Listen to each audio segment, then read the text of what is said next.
Ready to turn over a new leaf, Pamela Isley rejected her poison ivy persona and opened a small flower shop in the back streets of Gotham.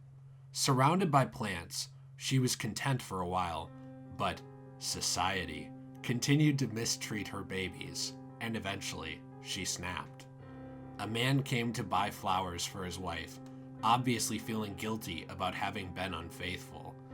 Pamela smiled and handed over an elaborate bouquet.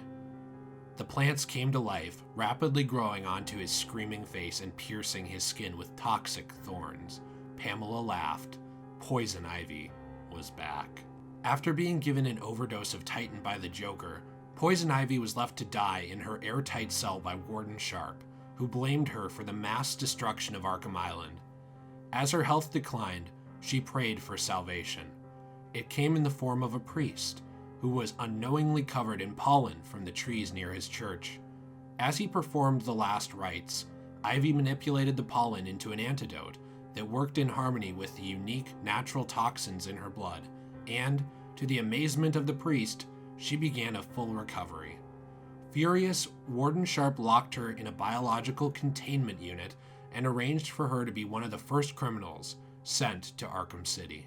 So again, some interesting character development for Poison Ivy, Pamela. Yeah, that was super. I mean, it's cool that she had her shop, and then it was like, all right, you even see there's an episode, I think, in the animated series where she tries to be normal, or it's kind of like based off of that a little bit. Maybe a little bit. It seems like some of that stuff is in Arkham City because of the Paul Dini connection. Yes. For being one of the lead writers on this game and Asylum. Yeah, because I think if I remember correctly, in the animated series, she had like an episode where she was married and she was doing her own thing. She had like a greenhouse in her backyard and was normal.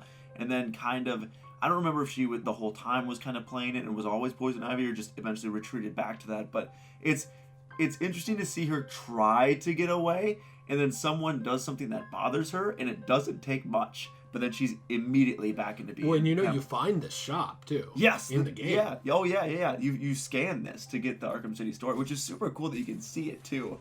And I think this is actually by, if I'm not mistaken, I think it's by the place where she digs a hole for Catwoman to go into. I think. Pretty close, yeah. But it's a really cool backstory again to just see, and then also how she almost dies in Asylum too, and how because of the Titan. Yeah, and it villainizes Warden Sharp even more because it's like, oh, she's dying, she almost destroyed Arkham Island, throw her in the cell, let her die. That's it. Well, that's the thing too about the Poison Ivy from Arkham is not that she was ever a good person, like a great person.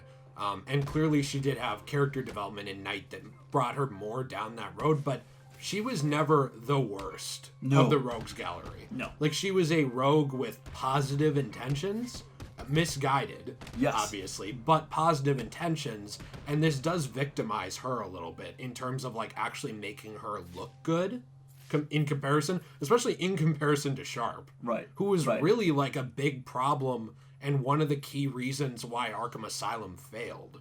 Oh, yeah. Absolutely. Well, and Hugo Strange obviously pulling the strings behind that, too. But it's super interesting how, like, the overdose of Titan, and given she took it and kind of ran with it a little bit and kind of enjoyed having that power, but nonetheless, she's given an overdose that just kind of blows things out of control, and then she's brought back down, thrown in the cell to die. I mean, it shows that, yes, she's victimized, but she also, like, enjoyed, I guess, the power too a little bit too. That's true. She's not perfect. No. And she's obviously not like a hero, but she's not a bad person, like you said. Well, that's something I like about this Poison Ivy is she does seem more human. Yes. I always thought too. Yes. It's great.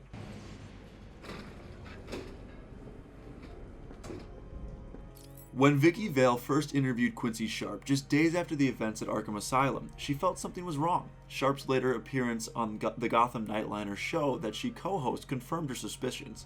Convinced that Sharp was not the hero he made himself out to be, Vale pressed him for answers, and he became confused, struggling with the facts.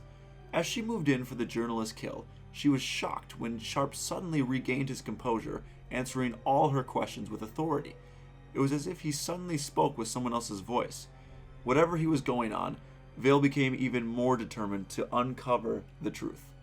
So, can we just mention, by the way, this is very clearly also Hugo Strange pulling the strings, and he must have been talking to Sharp. Yes. He must have been an earpiece. Something, yeah, he must have been. Because he was, I mean, is there, and I could be wrong here, wasn't there, when he was doing experiments at Arkham Asylum, was he doing, like, mind control stuff there or something weird like that? Well, Hugo Strange has always been into that sort of thing, but it depends on the interpretation. I don't know if we ever got full confirmation on everything Hugo Strange was working on. Because he was experimenting there for sure. He was experimenting with stuff, Yeah.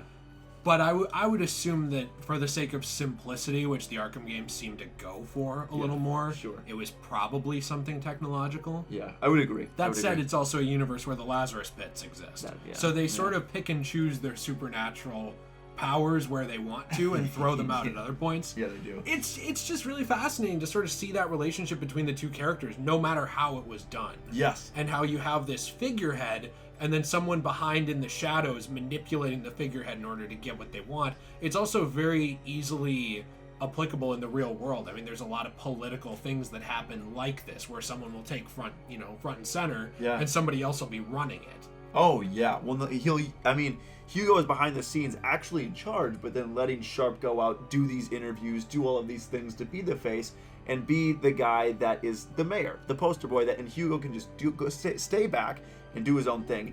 And then on a deeper level, Ra's al Ghul is under there too, kind of running that. And what's interesting is that the way this is set up, the first person to take the fall is Sharp. That's it. Yeah. If something happens, there are layers to this, and it goes down all the way to Ra's al Ghul, but Sharp is the poster boy. And I mean, if anything goes wrong, they're just going to blame Sharp and move on. Yeah, and he clearly values the power, but they also benefit because he'll take the fall immediately. Exactly. So, and I think, if I'm not wrong, didn't they mention that Hugo Strange was gone for a year at a time? He was just not around for a while. So yeah, they sort of say he popped up and down, kind of. Yeah. So it goes right with that. If something goes wrong with Sharp, he's out. He's gone. And it's just it's normal. Yeah. You know what I mean? And you don't know what you do. No idea. Yeah.